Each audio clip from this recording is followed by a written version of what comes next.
To support this podcast, go to positivesarcasm.com/donate. Any amount is appreciated. Once again, positivesarcasm.com/donate. Thank you and enjoy the program.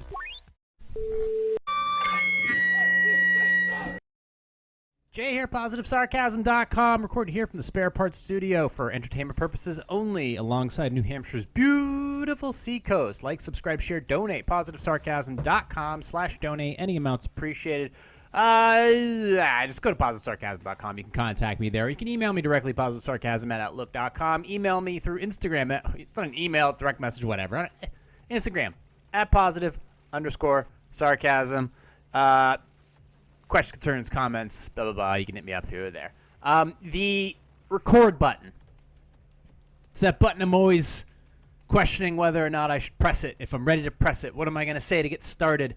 How am I going to do? I don't. This isn't really all pre-planned. There's always a couple bullet points that I want to get to, but I'm not sure how to start ever.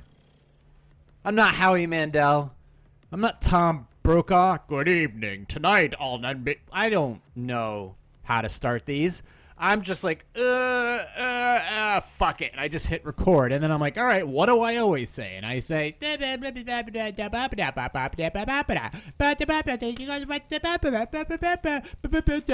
directly. And then I just, after that, I start and I go, and there we go. In the meantime, just how I get started. And then eventually maybe it leads into something, or maybe it turns into a pile of shit. But if we're going to talk about stuff for entertainment purposes only, I want to let you know about all the things that I talk about that require some intelligence about my educational background. My educational background, so you have a better understanding of this information that you're getting from me, so that you can make better decisions going forward. My educational background is this. I graduated from Interlakes High School in Meredith, New Hampshire, 2002. One would argue probably at the top of my class, only if you took that and you reversed it, I was 81 out of 84. But I graduated with my class, unlike the kid who got a 1430 on his SATs and was held back a year because he was a fat, lazy piece of shit. So I graduated with, like, I don't know, a 1.8 or something. Excuse me. Podcasting. There we go. All right. And still graduated. And then I went to college. Why? Well, did I go to college? Yes. I went to a community college. Why? Because I was pressured by my mother to do so. It's her fault. I'm going to blame my mother. She's alive, so I'm going to blame her. Can't blame my dad. He's dead. Can't do it. So, ultimately, I went. I didn't know what else to do. I had no direction. No fucking clue. So, I graduated from high school. Hooray! I did it. And I went to some bullshit technical institute. It's not really bullshit. It's actually not a bad place. But it's a bad place if you want to just go there and have no drive or direction or no clue what you want to do. And then you want to live in the dorms, because that's a great idea. And spend $34,000 over 2.5 years and waste your fucking money. Great. Cool. Now, I went there. Okay. I failed several classes. I'm pretty sure I got an incomplete on one of them. But I did graduate. Well, I didn't graduate. I technically didn't graduate. I am still, to this day, applicable for, I do qualify for a certificate in computer engineering or computer science or something. But they won't give it to me unless I pay the fine regarding a alcohol violation that I actually had no part in, nor was it ever told to me that I was supposed to pay something. And back probably about, I don't know, 15 years ago, I said, how much is the fine? They said $300. I was like, back then, $300 was like, a bajillion dollars. I don't have a funny way to put it, but let's just say I didn't pay it. And apparently the penalty, the cost accrues. I guess it goes up, and it's like, well, now you're I'm not, first of all, at this point, it's not going to do me any good. I don't want your fucking certificate. So it's not going to happen. So I technically have not gotten any college certification other than I went. So I'm basically just a high school graduate. I'm a high school graduate who spent spent like 13, 14 years in the healthcare industry. That was a waste of time. And I don't know, I got a couple things here and there, but ultimately I have no degree in education. I have no degree in technology. I have no degree in finance. I have no degree in psychology or physical wellness or no degree, period. I probably wouldn't even have a degree in life in general. But here I am giving out random info, hoping that you're going to do something with it. So I want to let you know that I have no clue. According to, collegiate professors and people who spent, many years doing this, doing the thing, or it's not me. I don't have that. But I can tell you that of the people that have college degrees or that have, they spent, they moved up the chain, in a company or something like, I can tell you that a lot of these people, they're fucking useless. They have a job because they pretended to look busy. They have a job because there's not enough staff out there. Now, there's a lot of people who have a job because they have a job. That's it. They just have a job. They don't do anything valuable in that job. It's a job that's there. They get overlooked constantly, and they pretend like they give a fuck, so they can get invited to company parties or company outings or get that bonus at the end of the year or something. It's all corporate bullshit. So my educational background is pointless. I can tell you, though, that ultimately going forward, now we're going to dive into actually the content of this episode, so that you know that everything out of my mouth is bullshit. Okay? Everything that I say, according to all the experts, none of it's true. It's all false. I don't know what I'm talking about. It's all garbage. It's inaccurate based on, quote, their statistics, and that there are better solutions than anything I put out there. That being said, let's get into it. Now that I've admitted that I'm completely 100% full of shit and I have no idea what I'm talking about and everything I say is completely inaccurate and you should listen to somebody else completely, because absolutely you should listen to your primary care physician. Absolutely you should be listening to that real estate agent or that stockbroker who may or may not be funneling your money to fill his own pockets, and basically you're left with nothing. That psychiatrist is basically just asking you bullshit questions, and actually you're not improving on your mental health, and they're charging you $150 an hour, which may or may not be covered by your health insurance. I don't know, but definitely listen to them. Don't listen to me, based on experience, because I have no clue what I'm doing. Now let's get back to it. Anyways, I'm sure you've heard a thing or two about like tariffs and stuff like that, and how that could possibly wreck the economy. I can tell you right now, the economy's already wrecked. In case you haven't noticed, you look at the statistics of the past like 6 months, 8 months, and you see like, oh, inflation's only at 2.3% or 2.8%, or core inflation's like 3%, or this month it was 5%, but we're trying to get down to 2% so we can take interest rates and make them lower. But no, that might be true. Core inflation as it is this quarter is maybe 2.5% or 2.3% or something like that. That means that the cost of these items in these categories, whether it's fish, egg, machine guns, have gone up this much. But when you take it from 2020 to 2024, 2025, it's not this much inflation. For those watching, it's not this much. It's not 2.3, okay? It's 20. That's the reality. Everything, okay, if a house was $499,000 in 2019, guess what? It's either $599,000, $650,000, or $699,000. Okay? It is 20% more.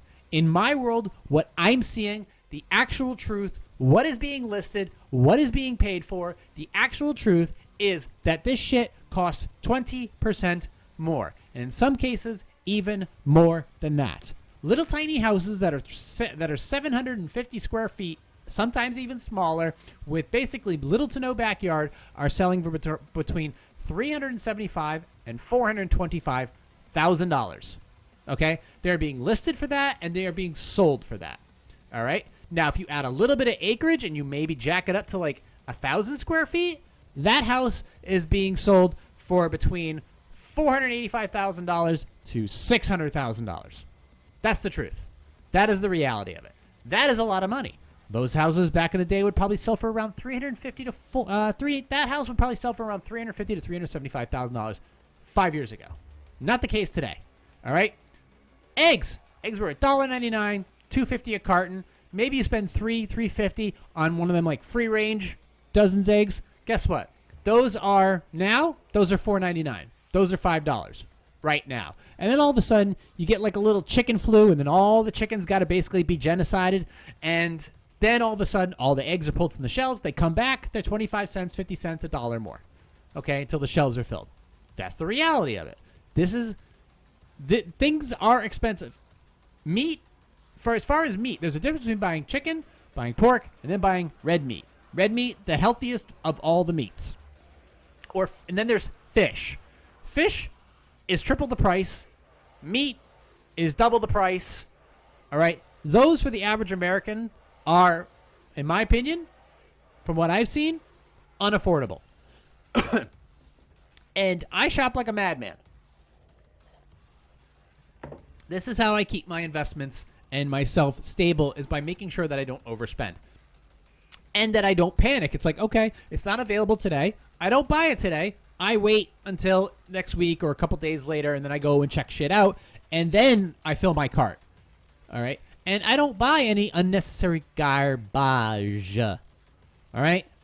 I run low on seasonings. I buy new seasonings. I run low on supplements. I get new supplements. I'm running low on meat or veggies or carbohydrates. I go and get more. But I keep shit simple. Okay? I don't go out and buy anything that's unnecessary. Did I turn that off? Yeah, I did turn that off. Okay, good. Why do I have two calculators? I don't need two calculators. Let's get rid of that, and let's get rid of that. There we go. I don't need any of that shit. But obviously, like, the tariff thing is driving people crazy, because it's like, oh my God, products from overseas are going to be so much more expensive. Okay. Do you need a wine from France? Do you need a wine from France? Do you need all that shit you just bought off of Temu, which is probably filled with caustic plastics that contain some type of chemicals that's going to turn your puppy into a dragon? Do you need to buy that shit? Or can you hold off and maybe go to TJ Maxx and find some shit on clearance, or go to a consignment gallery and maybe get some certified pre-owned dishes? Or maybe you can go to fucking Salvation Army and go find yourself a sport jacket for fucking $2.99 that's actually fantastic because it was on a guy before he stroked out at his wedding, and basically you now just slimmed down, maybe because you couldn't afford food, so now you can fit into a 40 regular, and all of a sudden that jacket that's on a dead guy fits you perfectly. Hey, that's what you should be doing, but hey, that's just me, the uneducated guy who doesn't know what the fuck he's talking about, even though he's debt-free. He's got 7 sport jackets and 2 cars. So that's the kicker. Oh, it has over an 800 credit score, according to all 3 credit bureau agencies. Thank you very much. But once again, listen to your primary care physician, your fucking crooked hedge fund manager, and her sister who fucked a lawyer once. Not my sister. I'm not talking about my sister. I'm talking about your sister. Fuck your sister. But where am I going with this? Oh, yeah. So this tariff stuff, once again, it's the human brain. Let me slow this down for you, because maybe I'm a little too sped up from the fucking 5-hour energy and the brain pills. Let me slow this down for you a little bit. All right. Tariffs, if you don't know what tariffs are, they are a tax. They are basically a charge, whether it's paid for by the country that is importing them, by the company that is taking them in, or by the taxpayer. Ultimately, there is a charge happening somewhere, depending on, obviously, at the end of the day, you're the one buying the shit, so you're the one paying overall for the shit. That's if you decide to buy it. We can possibly get there. Let's go along this little bridge together, this little journey together, to really see if you actually need to get your filthy little fucking hands on any of this shit that they're currently tariffing. All right, Chinese goods, okay, or ones that we'll get to it. First of all, when a tariff is placed, it's not going to really. It generally will not take effect until a few weeks in, because that's when the new supply comes in. But ultimately, yes, I know nowadays that information travels so quickly that prices may get jacked up a little bit faster. But okay, let's just take a look for an example. I wake up every day. All right, it's 35 degrees out. The sky is blue, and gas is $2.83 a gallon for 87 tests. If you're getting premium, it's probably going to be over $3 a gallon. So this is what I'm seeing.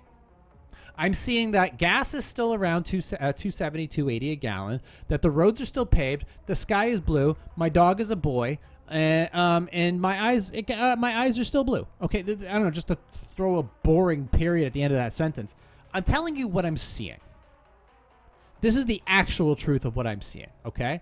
I can go through this everyday life with little to no problems. But the news or your family member who always talks about, the fear that's in their head, or likes to make everything political. Ultimately, toilet paper is never going to be $1,000, especially when you can literally buy a fucking bidet for $20 on a Walmart's website or through Slick Deals. All right, and you know what's funny? The more bidets you buy, the lower cost toilet paper, the less toilet paper will cost, because they actually got to sell this shit. They got to get it off the shelves.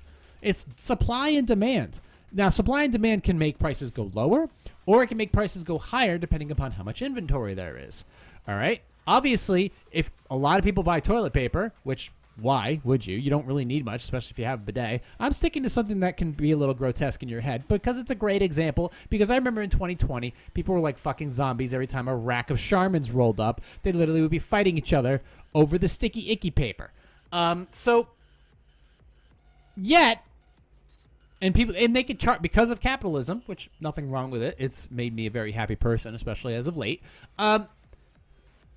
It's one of those things that they could take advantage of. It's like, there's not much left. How much do you want for it? Okay, $36 a roll. Now, with tariffs, it's like, okay, where is that paper coming from? Obviously, it's coming from wood, and then the chemicals to make it into toilet paper, and the product that cuts it in half, and the trucks that ship it. Are they coming from Canada? Are they coming from Mexico? Are they coming from Jupiter? All right. Well, if there's tariffs on Charmin, all right, is that going to make the toilet paper cost more? All right. Ultimately, I don't know. Maybe not. Now, those consumer goods could also be obviously shifted from, a warehouse in Thailand or to, being made in the U.S. So ultimately, if that stuff shifts to the U.S., well, depending upon the innovation of our economy, if it is innovative enough where it's more automated, and then there's a balance of ultimately, okay, it's being made here now, and it may be more expensive here if you have to pay people more. But if it's more of an automated process where we're just rolling and it's more efficient, and then obviously the shit doesn't have to travel as far. Let's think about it like this.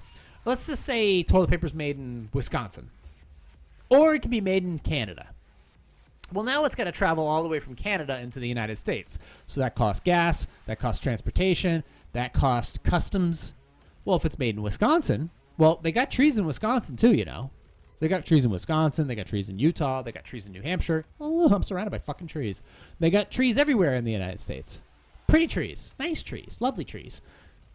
Well, that means if the tree you need to make the stuff for your bathroom or the stuff for your kitchen, the kitchen towels, whatever, paper towels, is right around the corner, then it's going to cost less. And if the equipment to make that product is also more innovative, requiring less manual labor, then the price is going to go down too. So there's a lot of actual effects of this tariff stuff. Now, if obviously tariffs are going to make some things more expensive, well, all right, What could it make more expensive? Could it make Jack Daniels more expensive? Well, Jack Daniels is a bourbon that's made in Kentucky. No, I'm sorry. I apologize. Since I'm not a bourbon connoisseur, technically bourbon, I believe, is made in Kentucky. Well, even though they call it a Tennessee bourbon, but I guess that would just be called, that'd be called Tennessee whiskey. But at the end of the day, let's just get to the fact. Facts of the case. Bourbon is generally made in Kentucky. Jack Daniels is made in Tennessee. So, first of all, it's not good. All right? So you don't need it. You don't need it. Unless you want to get, like, better Jack Daniels. Still made in the United States, though, so don't worry about it. You can't tariff shit from Kentucky unless Kentucky tariffs everything that's coming in. Don't worry about that. That's a hypothetical thing that's never going to happen. I don't think. Then again, I'm not educated. Talk to your doctor about fucking semi-glutides. Now, things like that are not going to have tariffs on them. Things that are made in the United States is not going to be having tariffs. Now, obviously, if you're buying things from, Great Britain, if you're buying things from, if there's things required in your daily products that are coming from overseas, yes, that will cause an increase in pricing. The question is, do you actually need it? Can you actually need it? Is anybody willing to sacrifice something, maybe their bottle of Bordeaux, or maybe the shit they're buying from fucking Temu, or their PlayStation, or their Nissan Altima? Do you actually need these things? Or do you just want them? Do you want the shiny new shitbox? Do you really need that espresso maker that makes all the and the milk frother? Do you need those Nespresso capsules that it's great because it only takes me 2 seconds to take the thingy and put it in there, and then you press the button, and then and then there you go, and now I've got time to make my 3-second Pop-Tart and run out the door. Do you need that stuff? Because if you don't, then tariffs aren't going to mean shit to you. If you don't need a Maserati, if you don't need a Nissan Altima, maybe you can get by with because at the end of the day, a Nissan Altima, by the way, a lot of Nissan parts are made in the United States. Kia has plants in the United States. Tesla is made in some of its stuff is made in the United States, some of it's made in China. I'm just saying in general, a lot of these companies, they make shit in the United States. But then again, do you want to buy a new car? Do you need to buy a new car? Why are you buying a new car anyways? Why are you giving yourself that inconvenience? What does a new car have that an old car doesn't? Oh, it's got a backup camera and a really shitty fucking infotainment system, and all these sensors that are gonna break and may or may not be under warranty after 36,000 miles. And now I gotta put the thing in for service, and you gotta wait 3 weeks for the fucking camera to show up. In the meantime, you're without a car, and the car won't turn on or goes into limp mode because a couple of these sensors are all fucking out of whack. So the thing is basically undrivable. Or you could just buy an older car that's got a few miles on it, but ultimately costs you a lot less, and you probably have very little monthly payment on it, or no payment at all. These are things just to take into consideration. But ultimately, tariffs are a thing, but right now it's more of a negotiating tactic. It's more of a ploy too. And I'm not trying to be political here. I'm just trying to state facts of this is a thing that people look to. It's like a tariff, and it's made to look bad. So your brain as a human, the human brain is designed to look for the negative. It's designed to look for danger because we're animals. We are designed to look for danger, and we hear the word tariff thrown around, or the news is trying to make it look bad.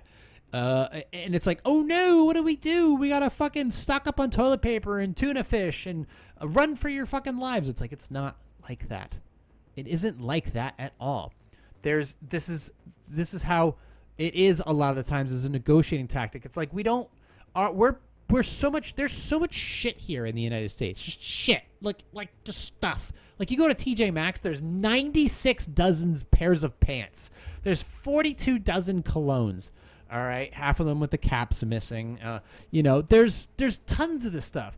Everywhere, every fucking store you go, they got 42 different pillow casings and covers and shit. And there's just so much stuff. There's just stuff everywhere. I'm looking around. I have all this shit. I don't even know what I'm going to do. I could have a fucking 32,000 square foot house. I wouldn't even know what to do with all the stuff I still have in it. I'll be like, I'm out of room. I got to throw away fucking 98% of this stuff. I don't know what to do with all of it. I don't care. Even then, I'd throw away half the house. I'd be like, I don't know what to do with this. Just throw this away. I don't need it. But it's like, it's this freak out thing of shit that people don't need. And yet, to this day, they still overspend like motherfuckers. Yet, fearing that, like, what if it was true? Like, the tariffs were true. And the tariffs, like, it's gonna cost, like, a fucking bazillion dollars all of a sudden just to live your daily life. They'd still overspend. Like, they'd buy all their shit knowing that it was expensive, and they wouldn't cut back. They would continue to overspend even more despite that. People overspend, even though the shit has gotten more expensive. They just like, fuck it. Well, they just this nihilistic approach to things. Like, well, I'm going to be in debt anyway, so I might as well just fucking spend more money. Like, doesn't even matter anyways. Just and by how much? By how much? Well, there's actually articles. There's one by NerdWallet and there's one by NBC that basically in conjunction with each other are giving you an average estimate of, like, 75 to 80% of Americans overspending by like thousands of dollars. According to, so this is like, these are late, pretty within the last couple of years. April 2023, see, 84% of Americans with a monthly budget say they sometimes exceeded their budget. Let's see. 3/4 of Americans have a monthly budget. Okay, great. Most Americans overspend, and many use credit cards to cover it. The survey found that 83% of Americans say they overspend, even though people who answer polls are rather retarded. And in a similar, unless you're getting, Moo points. Moo is a trading application too. If you want to go ahead and buy stocks through it, there's a link in the description down below. You'll get some free stocks, maybe, depending upon how they feel. They exceed it. 84% who have a monthly budget say they exceed it. Of those who have ever gone over their monthly budget, 44% of them usually use a credit card to pay for the additional purchases they make when going over budget, which is understandable. Generally, if you don't have any money, a credit card can be useful. It can be. When you're up shit's creek and you kind of need, like, gas until you get paid the next day, and you need some gas in your tank. Okay, fine. You throw $20 in there. The next day, your paycheck lands. Boom. Pay off that $20. Move on with your fucking day. Now, but the amount of money that people say they overspend on is fucking wild. Wild. So the amount, hold on. Negative situation. Okay. Now, all these things, okay, so I will get to how this is all a negative, but this information can help you turn these negative idiots into a positive situation for yourself. So, I'll read some highlights for you. The amount of this is courtesy of CNBC. The amount that consumers spend each week, not counting bills such as mortgage or rent, utilities, averages $340 or $140 more than the average budgeted. This survey shows. So not counting bills such as mortgage. Okay, so some categories are, now that's a key number. We're going to get to that, and we'll do some quick calculations before we end this podcast. Some categories of overspending are more common than others, including online shopping, groceries, and subscription services. All places that make me want to grit my teeth. Consumers as a whole carry nearly $1.1 trillion in credit card debt, up from $888 billion 5 years ago, according to the Federal Reserve. Full disclosure, I carry 0 credit card debt. Let's see. 140. So this is the thing I want to kick into. On average, the weekly amount that people spend, not including bills like mortgage, rent, or utilities, so all the necessary essentials, mortgage, rent, utilities, is $340. Okay? On the average, the weekly amount that people spend, not including bills, is $340, or $143 more than the average is $197 budgeted. Now that's like an interesting thing, because I've never read this before. I make sure that I have between $180 and $220 each week just to, like, fuck around. Everything else, well, and that's not even fuck around. It's just like gas. So gas, or I'm getting my hair cut every 2 weeks. Food, maybe a little bit of Chinese food, stuff like that. Just stuff in general that I want to make sure I have for each week, so that I can, have a productive week. And then, so this is saying that around $197 budgeted. This is, it's a pretty good number. About $180 to $220, depending upon how far you travel.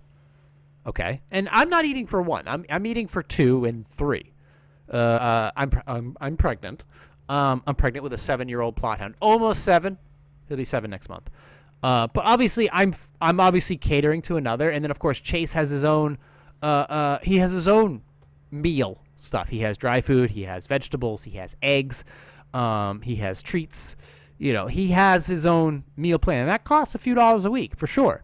Like, he doesn't just get some kibble and he's being told to fuck off. No, he has a good balanced meal because it keeps him out of the vet's office. Excuse me. This is peppermint, by the way. So, I'm budgeting with all that taken into account. I'm still able to easily, that $197, that roughly $200 a week budgeted, I can do that. And I don't mean squeeze by. It's like, no, it is so patterned with me that is a fucking cakewalk. Now, depending upon your situation, that might be a little bit less, but at the end of the day, you need to put yourself in a situation where your gas consumption, your fuel consumption each week, your food consumption each week, your rent, your all these things, obviously have what you afford, what you can afford, and budget according to it. I did not have a lot of money several years ago. I had to ditch my entire 401k to make sure I got Chase. I was making less than $40,000 a year. It was tough, but I made it work. My bills were always paid on time. I paid rent, no problem. The house was warm enough. Had no choice. It was fucking by the ocean, and if you didn't heat the house, if you didn't turn the coils on underneath, the pipes would freeze. So you had to. The heat had to be running. But I made it work.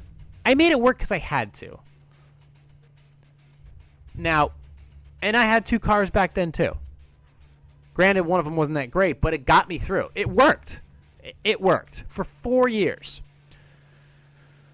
So this amount works. Now, obviously, I'm budgeting between $180 and $220 each week.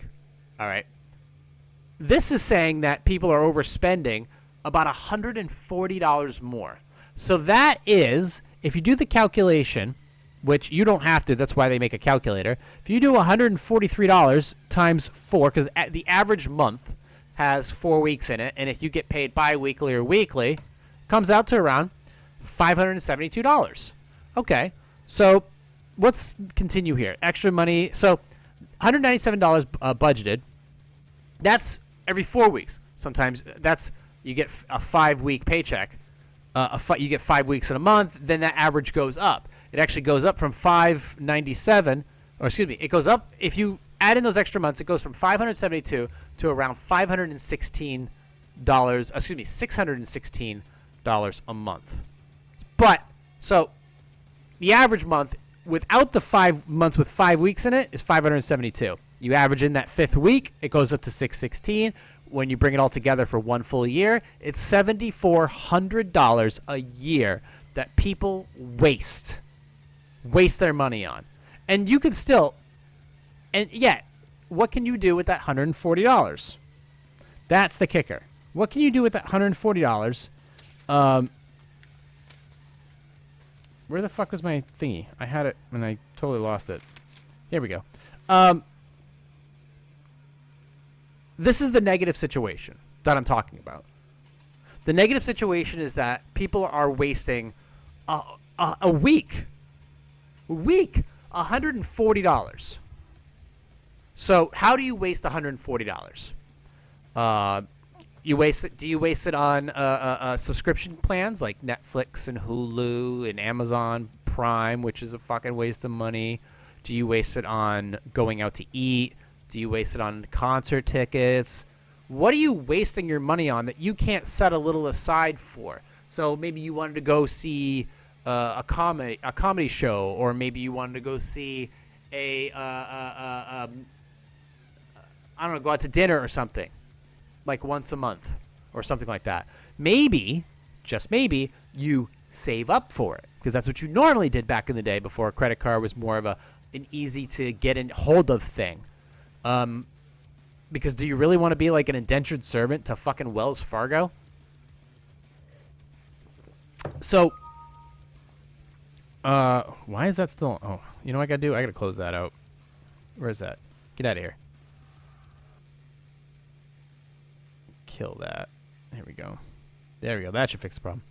So, you'd save up for it. So, if you have $140 a week that you're overspending on, maybe you take like $10 of that, $20 of it, $30 of it at the most, and then you put it aside. Now, what do you want to do with that every month or every couple months? Maybe you want to go out to have dinner. Maybe you want to save up for a part for your car because you drive a muscle car because, you know, you have a small penis like I do. I'm just kidding. Just kidding.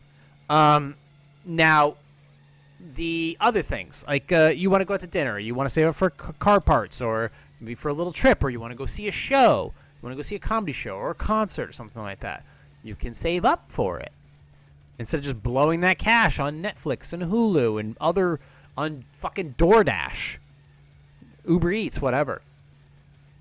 If you take that money, here's the thing, you can take that money, you can do world of wonders with it. So this negative situation that people worrying about tariffs, first of all, tariffs should be the last thing on your list that you should be worried about. The absolute last thing. Tariffs should not even be in your brain, period. At all. Okay? Tariffs, first of all, $5 a gallon was not in 2022. All right. $5 a gallon was not caused by tariffs. $5 a gallon. And this is in New Hampshire. So once again, I'm going to repeat myself slowly so that the stupid people will hear me. $5 a gallon in 2022 was not caused by tariffs. $5 a gallon in 2022 had something to do with the shutting down of a specific pipeline that was being developed, I believe. Okay? There was no tariffs then. All right? None whatsoever. It was when this thing got shut down, the oil reserves were at a low. This is when the price fucking skyrocketed. It eventually did come down. It took years for it to come down to this level, where it has been steady between like $2.60 and $2.90 a gallon for 87. Not for like 89 or 93. No. Those are still over $3 a gallon. Still. But that is the thing you need to understand. There was no tariffs then. None. Have housing prices come down? Kind of, sort of, but not really. All right? These things that you think are actually going to be your doom and gloom, not the case. Not the case at all. This is, once again, more noise designed to scare you. If you go to the grocery store and see what's true. Now, ultimately, if your grocery store is charging a lot of money for this, that, and the other thing, you can do something to start. This is a good thing you could start to do. If your grocery store is charging a shitload for these things, try this. Go to another grocery store. Now, not only a different brand of grocery store, but a grocery store in a different town. And compare the prices. So compare the prices in a nearby town and at a nearby store. A different name brand. Like I used to shop at Hannaford's all the fucking time. Why? Because I was a fucking idiot. I saw turkey prices at one place. They were like $25. I saw turkey prices at another one. They were $7, $8. Stopped shopping at Hannaford's pretty much altogether. Went to another place. It's more of a local chain. Saw prices there. They have meat on sale. You know, most of the time, every single week, every few days, I could stock up the freezer. Enjoyable food. Then I tried another local place that is big in the Northeast. Started getting a little bit there. And I started to realize, like, oh, this isn't real. This isn't real at all. The quality of food that I'm getting from here is better and cheaper. And I looked at my bills, and it went from being like $75 to $100 grocery bills every single week to, we're talking $20, $30, $40, and if I get greedy, $50. All right, we're talking half the price, if not a quarter of the price. And I'm getting a ton of food for my money. And we're talking good food, vegetables, fruit, meats, poultry, sometimes red meat, things that I can use because I have a palate or I have a body where I need to keep it up. I need to make sure I have enough food in the wintertime. I need to make sure I have a leaner diet in the summertime. I have a regiment that I need to hold on. So I consume a lot.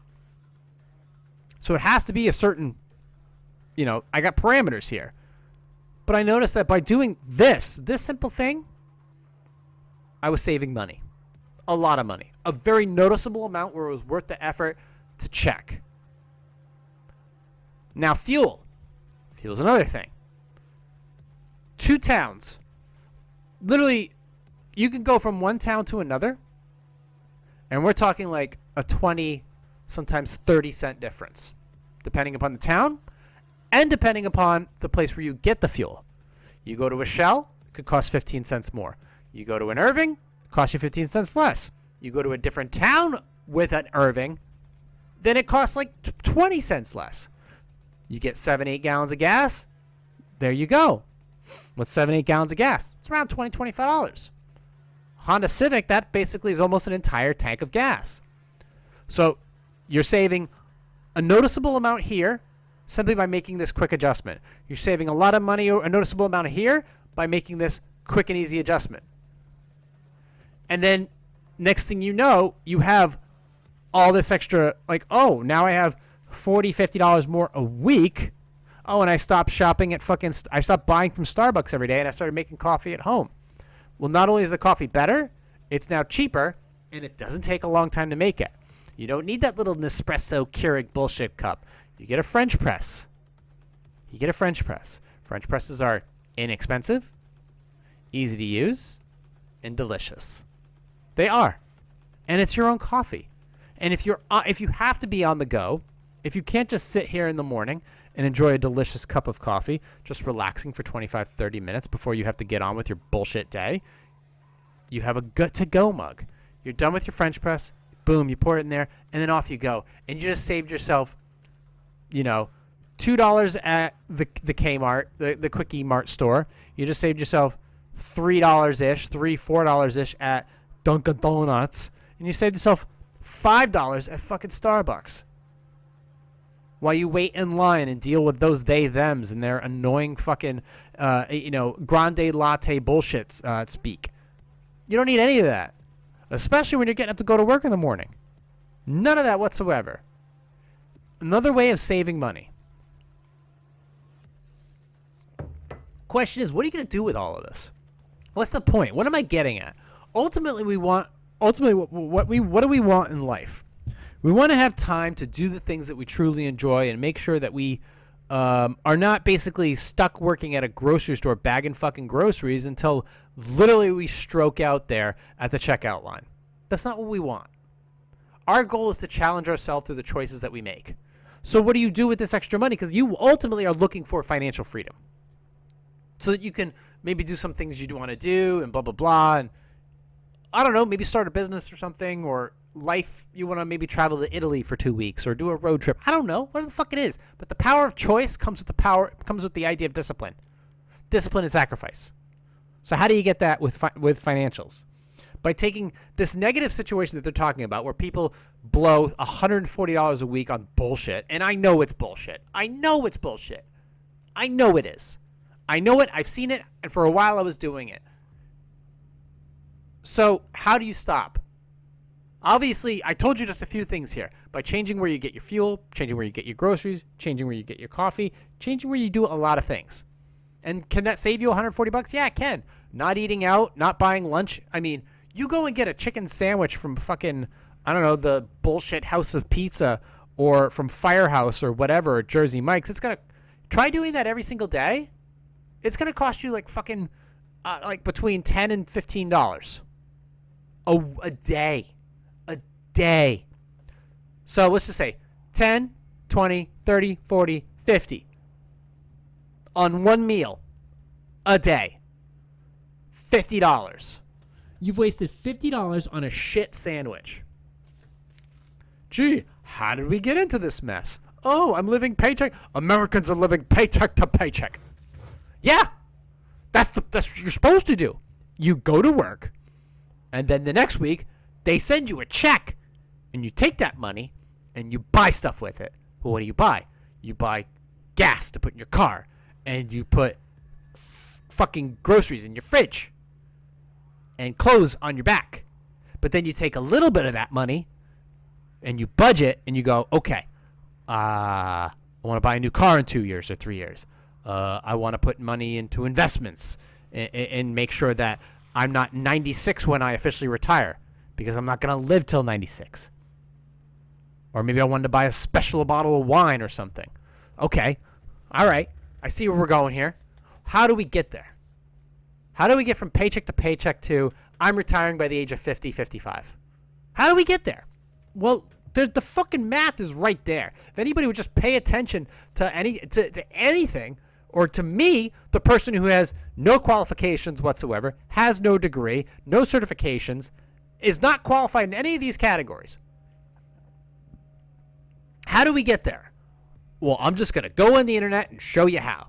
So if you're taking this money that you're overspending, $140 a week, and it is by choice. I don't want to hear it's not by choice. It's by choice. Oh, but health insurance premiums.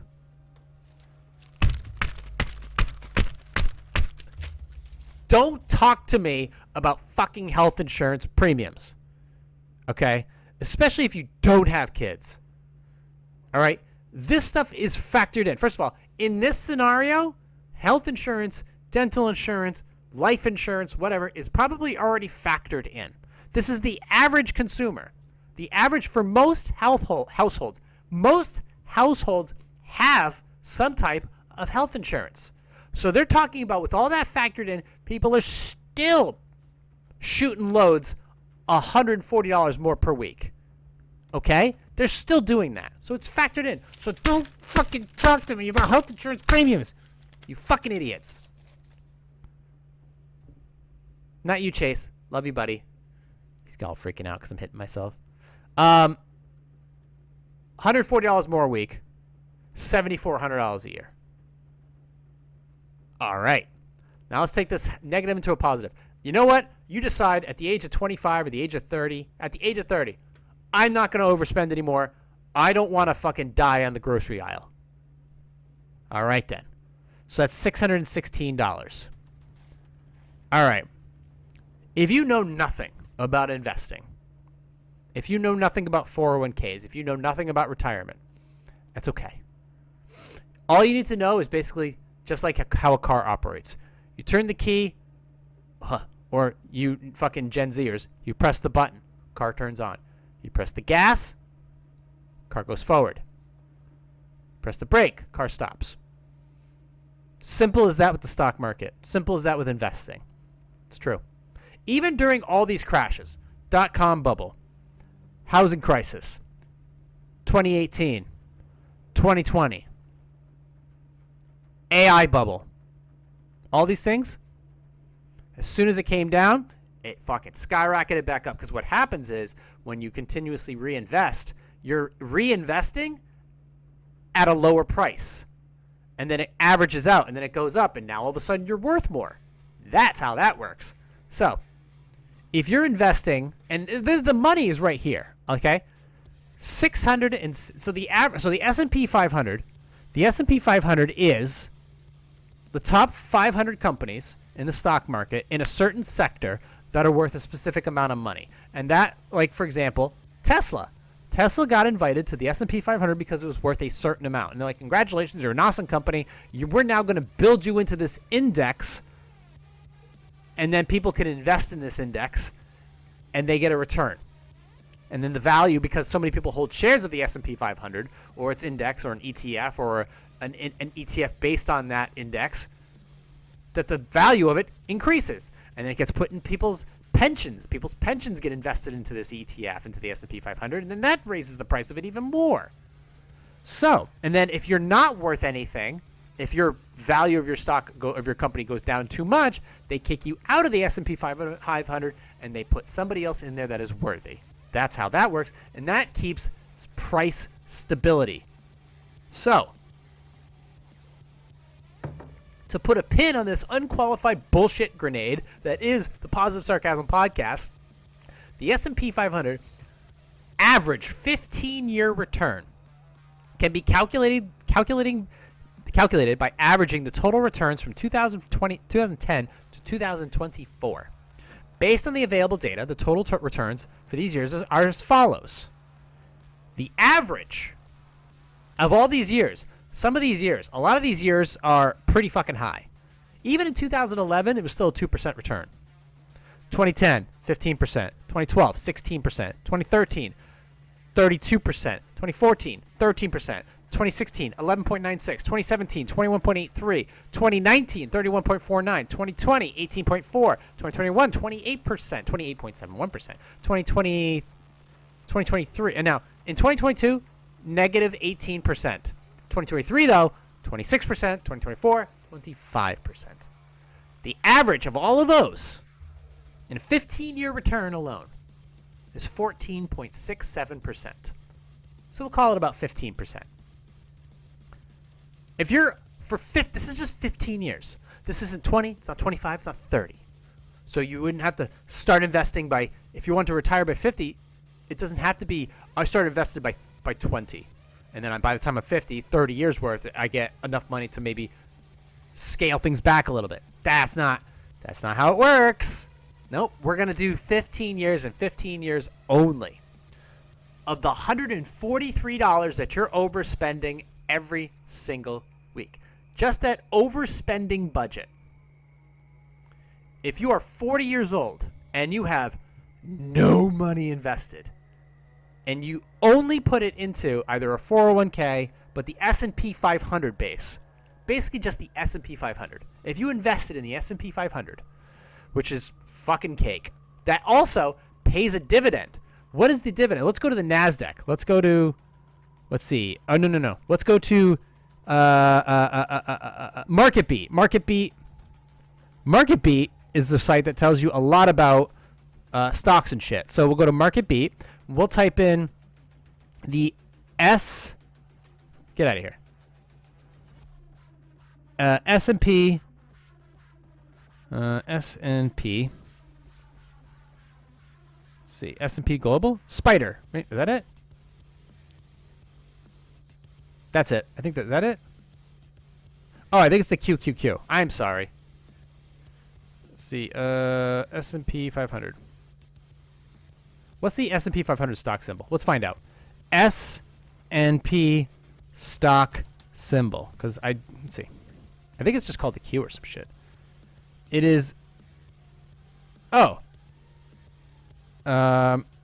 GSPC. Or is it SPX? Let's try SPX. Okay. SPX. That isn't it. GS. You can tell I've never invested in that.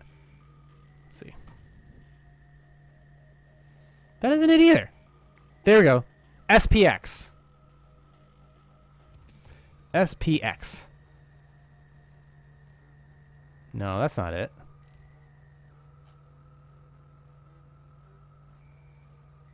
Let's just type this in. Here we go. I'll figure this out. Schwab S&P 500 Index. Perfect. Okay. The SWPPX. Let's see. What am I looking for here? That has a... What's the dividend here? Financials, chart. What I'm trying to do is be like, okay, you know what?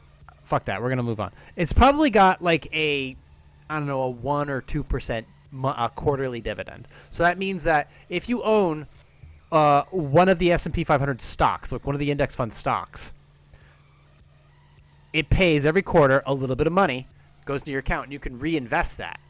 And you can do it automatically, too. It's called DRIP. Now, you do that, and over time, it's going to reinvest in that company and just build, and it's build, and it build. And it does snowball. So there's that to take into account. And that does not get averaged in to this percentages that I'm about to display to you. This is merely just the average rate of return of putting in this amount of money every single week. So, or no, every single month, because it's $140 a week. So if I did this, actually, if you did it $143 a week, what the fuck? Get over here. There we go. Okay. You're wasting $143 a week on bullshit that you don't need for absolutely no reason whatsoever. And ultimately, you'll end up making more money as time goes on. But we're going to keep it at the bare minimum here. You're setting aside $200 for gas, groceries, and condoms. But you take that $143 a week, and you open up a little account for yourself that costs you nothing. You put it in the stock market, and just in one stock only, the S&P 500 index. And the average rate of return is, as we just saw, okay, 15%. And I'm going to open up my, let's see, we'll end on this. All right. At the average rate of return right here, here it is, S&P 500, 2010, 2024, average rate of return is 14.67%, so 15%. And some years it's crazy, 25, 26, 31. But if you do $600, your starting amount, you throw $600 in there, $143 a week, 15% return on 15 years. You start at 30, you retire, and then by age of 45, you will have, without your debt, this doesn't even include your monthly or your quarterly dividend reinvestment, you will have $425,000. $425,000. And also understand that once you hit $100,000 in investments, your wealth grows exponentially. It's insane. That's insane. That's fucking insane.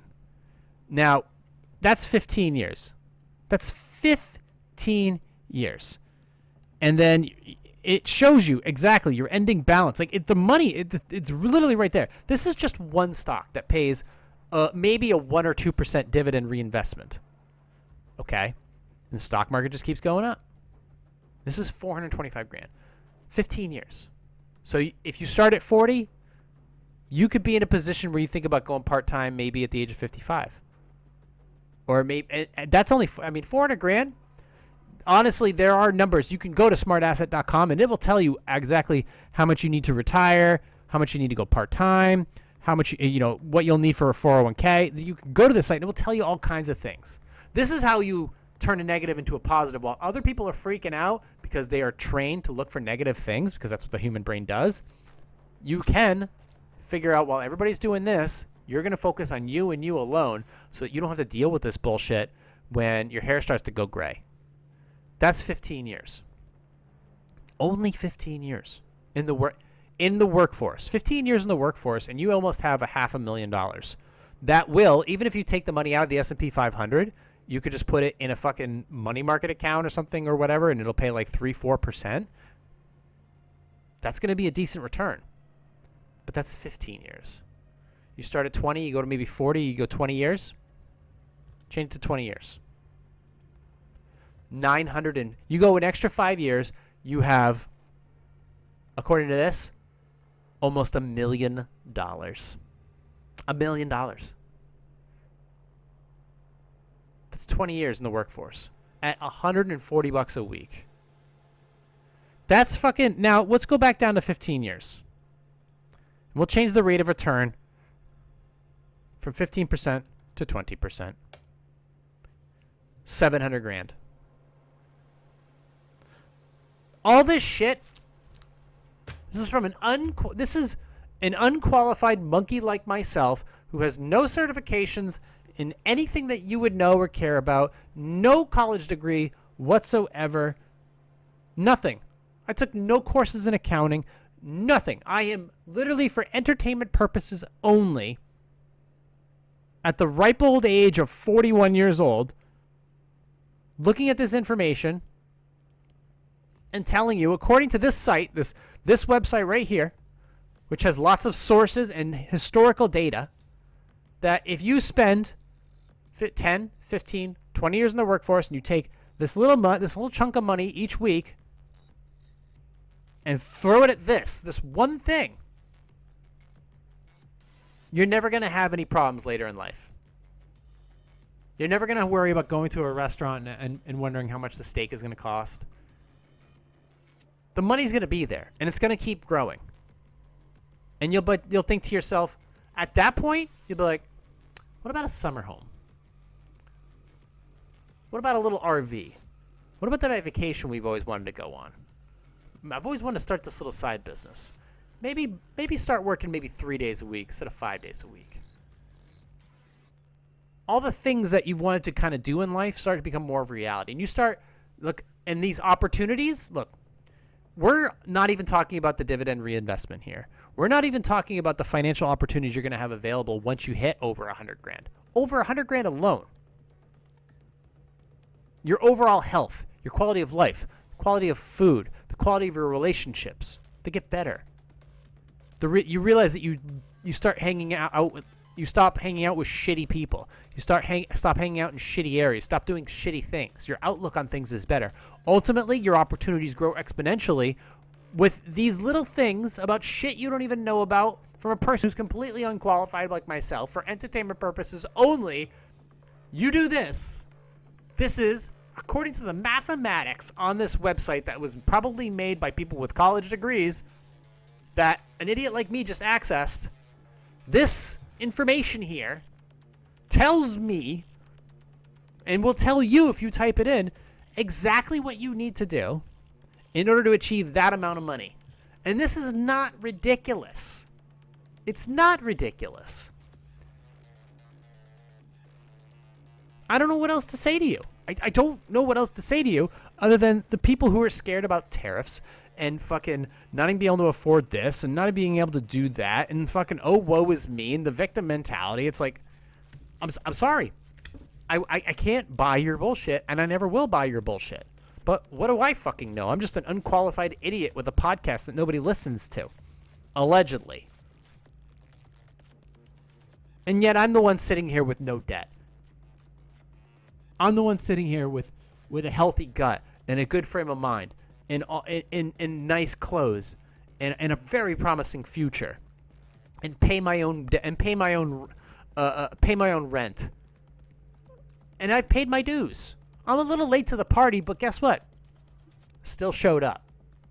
I still showed up. And that's one more thing that a lot of Americans just simply can't, well, not can't do, but won't do.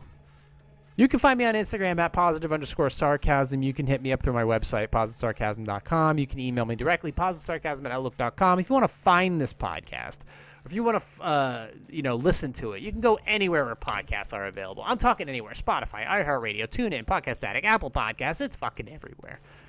You want to watch this podcast? Go to Rumble. Go to Rumble. Look at Positive Sarcasm. I'm right there. You want to subscribe to it on YouTube? It's still there, completely uncensored. YouTube, Positive Sarcasm Podcast. Go ahead and look that shit up. You have questions, concerns, comments, email me. I'm a pretty open book.